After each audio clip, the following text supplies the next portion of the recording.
Hello everyone, this is Kritik and welcome to Aura. ये reading है Sagittarians यानी कि धनु राशि वालों के लिए। सेजिटेरियंस के लिए क्या बताते हैं टैरो कार्ड्स, कैसा रहेगा मई का मंथ आप लोगों के लिए, क्या एनर्जीज है, क्या मैसेजेस है, क्या गाइडेंस है टैरो कार्ड्स की तरफ से आप लोगों के लिए। सो आइए देखते हैं। जो कार्ड्स आप लोगों के लिए पुल्ड अप हुए हैं वो है the master, king, clinging to the past, friendliness, turning in, experiencing, exhaustion, the source, guidance, maturity, integration, mind, compromise, consciousness, letting go, flowering, transformation, receptivity, the burden, innocence, fighting and abundance. Okay, so ये सब cards जो हैं वो हमें कहीं ना कहीं क्या बताते हैं कि द मास्टर हमें कहीं ना कहीं बताते हैं कि मई का मंथ आप अपने डिसीजंस जो है वो किसी और को इंटरफेयर ना करते हुए खुद लेंगे। आपको मई के मंथ में कहीं ना कहीं ऐसा लगेगा कि जो करना है मुझे खुद करना है, मुझे किसी को इन्वॉल्व नहीं करना, ना ही मैं इन्वॉल्व करना चाहता, मुझे किसी के डिसीजंस पे नहीं चलना, मुझे खुद के डिसीजंस खुद लेने हैं और जो मुझे खुद के लिए करना है वो ठीक ही होगा और जो मेरे डिसीजंस होंगे वो भी ठीक ही होंगे। सो कहीं ना कहीं ऐसी एनर्जीज लेते हुए आप आगे बढ़ते हुए दिखाई देते हैं। द मास्टर के बाद जो क्लिंगिंग टू द पास्ट है वो हमें बताते हैं कि आप पास्ट की बातों को लेकर थोड़े परेशान हैं। कुछ बातें ऐसी हैं जिन्होंने आपके माइंड में एक तरह से जगह बनाई हुई है और वो आपके माइंड से निकल नहीं रही। कहीं ना कहीं आप परेशान हैं उन चीज़ों को लेकर। पास्ट की बातों की वजह से कहीं ना कहीं आप अपने प्रेजेंट को भी अफेक्ट कर रहे हैं। प्रेजेंट में चीज़ें जो है वो ख़राब नहीं है, लेकिन पास्ट की बातों की वजह से आपको ऐसा लगता है कि इससे मुझे ऐसा बोला था। तो अगर फिलहाल आपका वो रिलेशनशिप या कुछ भी जो भी जिसके भी साथ आपकी बात हुई थी या जो भी बात वो थी, अगर वो पर्सन आपके साथ ठीक भी है ना, तो भी आप उसके साथ नॉर्मल नहीं हो पा रहे। The next one is friendliness. Friendliness हमें बताते हैं कि आप जो भी करेंगे इंडिपेंडेंट होकर करेंगे। डेफिनेटली आपको ये लगेगा कि मुझे किसी के ऊपर डिपेंड नहीं रहना। ठीक है, मुझे औरों के साथ बात करनी है, औरों के साथ घूमना है, फिरना है, लेकिन डिस्कशंस करने हैं, लेकिन मुझे अपने डिसीजंस जो है वो खुद ही लेने हैं। सो आप किसी पर अब डिपेंड नहीं है, आप इंडिपेंडेंसी के साथ चलना चाहते हैं मई के मंथ में। हो सकता है बहुत से लोग आपको बहुत कुछ सजेशंस दें, बहुत कुछ आइडियाज़ दें, क्ल्यूज़ दें किसी न किसी चीज़ को लेकर, लेकिन आप बिना किसी की सुनते हुए बस टर्न इन करना चाहते हैं अपनी बात में। आप किसी और को नहीं सुनना चाहते। अब आपको ऐसा लगता है कि मैं खुद देख लूँगा या मैं खुद देख लूँगी मुझे जो करना है, जो कि हमें द मास्टर और टर्निंग इन दोनों कार्ड बता रहे हैं कि कहीं ना कहीं आप अब खुद के डिसीजंस के ऊपर चलेंगे। आप किसी के डिसीजंस के ऊपर किसी का सजेशन जो है वो आप बिना सोचे समझे ऐसे ही नहीं लेंगे।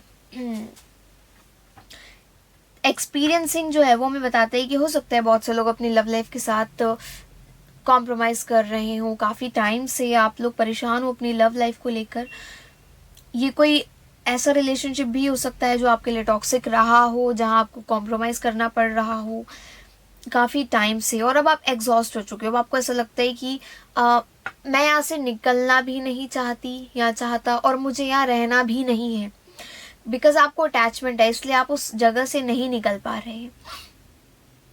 लेकिन ज़रूरी ये है कि जब ऐसी सिचुएशन आ जाती है, जब पर्सन एग्जॉस्ट हो जाता है चीज़ों के बीच में, सो उसको कहीं ना कहीं खुद के लिए सोचकर थोड़ा सा टाइम खुद को देना चाहिए, और इन सब से थोड़ा सा हटकर, थोड़ा सा अकेले रहकर, खुद को टाइम देकर खुद के साथ बात करनी चाहिए। कहीं ना कहीं हमारे जो सारे सॉल्यूशंस होते हैं वो हमारे पास होते हैं, लेकिन हम उन्हें पहचान नहीं पाते लोगों की भीड़ में। कहीं ना कहीं आप खुद के लिए सोर्स बनेंगे और औरों के लिए भी एक सोर्स बनेंगे मई के मंथ में। हो सकता है आप किसी को गाइडेंस दें, किसी के लिए कुछ ऐसा करें जिससे कि आपको भी बेनिफिट हो और वो सामने वाले पर्सन के लिए भी बेनिफिशियल जो है वो रहे। ऐसा हो सकता है कि कहीं ना कहीं आप लोगों को गाइडेंस दें जिसकी उन्हें बहुत ज़्यादा ज़रूरत हो इस टाइम पर। यस, आप गाइडेंस दें लोगों को, और आप अपने एंजल्स के हम कह सकते हैं कि कहीं ना कहीं उनके हिसाब से चलें। आपको जो भी करना है आप कहीं ना कहीं अपने एंजल्स को याद करके करें और आप उनसे गाइडेंस लेकर करें। यस आप उनसे गाइडेंस लेकर करें, और ज़रूरी है भी, बिकॉज अगर कहीं ना कहीं अब आपको ऐसा लग रहा हो मई के मंथ में कि आपको गाइडेंस की ज़रूरत है और आप नेगेटिव हो रहे हैं, तो आप, अगर आपको गाइडेंस लेनी है तो आप अपने एंजल्स से, अपने पेरेंट्स से, या फिर किसी बड़े से गाइडेंस लें। कोई ऐसा जो एक्सपीरियंस जो अपनी लाइफ में जो आपकी एज से बड़ा हो, जिसमें आपकी एज से ज़्यादा समझदारी हो, सो ऐसे पर्सन से गाइडेंस लें। The next one is maturity. Maturity हमें बताता है कि काफ़ी टाइम के बाद फेस करके अब कहीं ना कहीं आप में बहुत मेच्योरिटी आ चुकी है, अब आप चीज़ों में जल्दबाजी नहीं करते। मई के मंथ में भी आप बहुत ज़्यादा शांत और कहीं ना कहीं इन चीज़ों से निकले हुए एक सक्सेसफुल पर्सन जो है वो दिखाई दे रहे हैं, बिकॉज आपने जो पास्ट लाइफ में फेस करा है, जो थोड़ी बहुत प्रॉब्लम्स या फिर जो भी प्रॉब्लम्स आपके साथ रहीं, वो अब कहीं ना कहीं ख़त्म होती हुई दिखाई दे रही हैं, और अब आप बहुत मेच्योरिटी से उनको हैंडल करना जानते हैं। आप अब एकदम से घबराते नहीं चीज़ों को देखकर। मई के मंथ में आप चीज़ों को देखकर एकदम घबराएंगे नहीं। सॉरी। अगर आपके सामने कोई सिचुएशन आ जाएगी या कोई भी प्रॉब्लम जो है वो आपको फेस करनी पड़ी, तो आप बहुत ही सिंसेरिटी के साथ, इनोसेंसी के साथ उसको फेस भी करेंगे और हैंडल भी करेंगे। इंटीग्रेशन का कार्ड जो है वो हमें कहीं ना कहीं बताता है कि आप चीज़ों को काफ़ी बैलेंस करके चलेंगे। ऐसा नहीं है कि आप एक ही इमोशन को लेकर प्रॉपर अपना मंथ जो है वो स्पेंड करेंगे। नहीं, आपको जहाँ जिस इमोशन की ज़रूरत है, कहीं ना कहीं आप वही इमोशन अपना एक्सप्रेस करेंगे, और हम कह सकते हैं कि एक बैलेंस्ड पर्सन की तरह आप इस मंथ में रहेंगे। अपना मंथ जो है मई का, वो कहीं ना कहीं आप बैलेंस करके चलेंगे, जो कि आपको पॉजिटिविटी की तरफ लेकर जाएगा, और डेफिनेटली वो एक पॉजिटिव रास्ता भी है।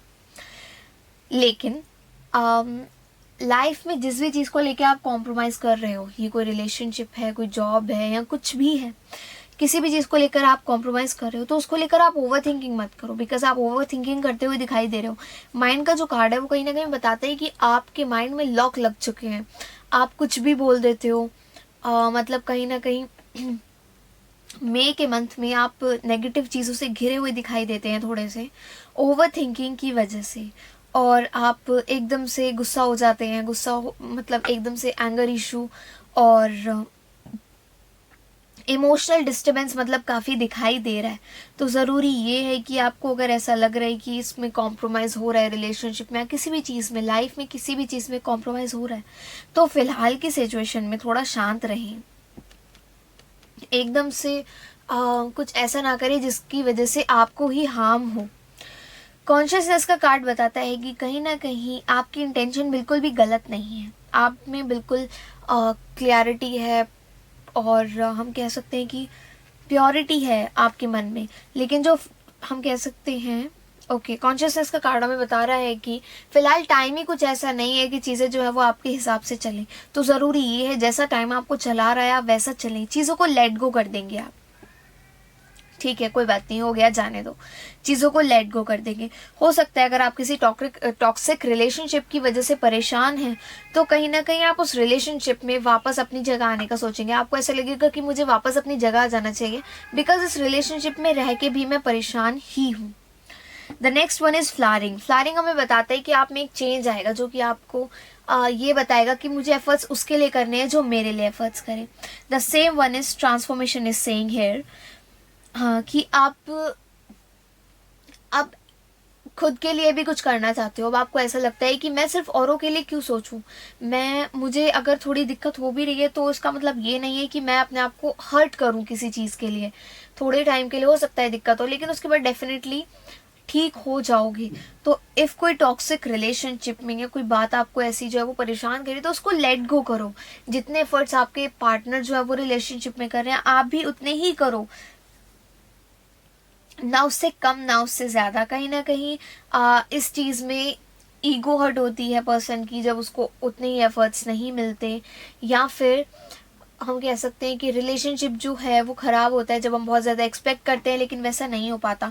तो थोड़ा सा बैलेंस करके चलो फ़िलहाल चीज़ों को। आपकी इंटेंशन बिल्कुल गलत नहीं है, आप बिल्कुल बैलेंस्ड हैं, बिल्कुल सही हैं। आपको पता है कि अगर मैं बुरी भी बन जाऊँ या बुरा भी बन जाऊँ तो इट डजेंट मैटर, बिकॉज मेरी इंटेंशन जो है वो गलत नहीं है। आप मई के मंथ में कहीं ना कहीं चीज़ों को सरेंडर करते हुए दिखाई देते हैं कि जो होगा देखा जाएगा, ऊपर वाला जो करेगा ठीक करेगा। अब आप खुद चलना ही नहीं चाहते अपने माइंड से, बिकॉज अब आप परेशान इतना हो चुके हैं कि आपको ऐसा लगता है कि मुझे अब अपना दिमाग चलाना ही नहीं है। ये बर्डन कहीं ना कहीं आपसे नहीं झेल रहा जो कि आपके ऊपर फिलहाल है। सो कहीं ना कहीं आपको यही लगेगा कि मुझे सरेंडर कर देना चाहिए चीज़ों को, जैसा होगा, जैसा वक्त चलाएगा, जैसे ऊपर वाला चलाएगा वैसा देखा जाएगा। इनोसेंस का कारण हमें बताता है कि आप चीज़ों को समझेंगे, आप में बेटर अंडरस्टैंडिंग जो है वो बिल्डअप होगी, और आप कहीं ना कहीं इतना ज़्यादा इनोसेंसी के साथ, इतना ज़्यादा एक तरह से आप मास्टर की तरह ट्रीट करेंगे हर किसी को समझने में। सो कहीं ना कहीं एक बहुत ही ज़्यादा पॉजिटिव मेजर कार्ड है जो कि हमें ये बताता है कि आप चीज़ों को बहुत ही ज़्यादा अच्छे से समझेंगे। ऐसा नहीं है कि आप हर किसी चीज़ को नेगेटिव लेकर जाएंगे, आप में वो पोटेंशियल है कि आप चीज़ों को अच्छे से समझ सकते हैं, तो आप वो करेंगे भी। थोड़ा सा इमोशनल डिस्टर्बेंसेस दिखाई दे रहा है बार बार, बिकॉज हमें पता चलता है कि रिलेशनशिप जो है वो ठीक नहीं है। सो कहीं ना कहीं आपकी बार बार लड़ाई होना पार्टनर से या किसी क्लोज वन से वो हमें दिखाई देती है। आप इमोशनली इतना लड़ चुके हैं कि अब आप ये चाहते हैं कि लाइफ अगर सीधी तरह से चल रही है तो ठीक है, लेकिन अगर इसमें डिस्टर्बेंस है तो मेरे लिए बहुत मुश्किल है जीना। सो ऐसा ना सोचें, अपने आप को उन चीज़ों में सेटिस्फाइड करें जो आपके पास है, और ऐसा नहीं है कि आपके पास कुछ नहीं है। बिकॉज हमारे पास फैमिली है तो हमारे पास सब कुछ है। तो अपना थोड़ा सा पर्सपेक्टिव जो है उसको चेंज करें। और चीज़ें मैटर करती हैं, लेकिन जो सबसे बड़ी जो हैप्पीनेस होती है हमारे लिए वो यही होती है कि हम ठीक हैं, हमारी फैमिली ठीक है। सो इसी चीज़ के लिए प्रे करें और इमोशनल डिस्टर्बेंसेस से थोड़ा बचें, खुद को प्रोटेक्ट करें, खुद की फैमिली को प्रोटेक्ट करें, अपने रिलेशनशिप्स को प्रोटेक्ट करें। So these were the cards for you guys. ये रीडिंग अच्छी लगी हो then please do like, share and subscribe the channel. And मेरे को कमेंट सेक्शन में बताना मत भूलिएगा ये रीडिंग आपसे कितनी रिजोनेट हुई। Thank you so much for watching this video guys.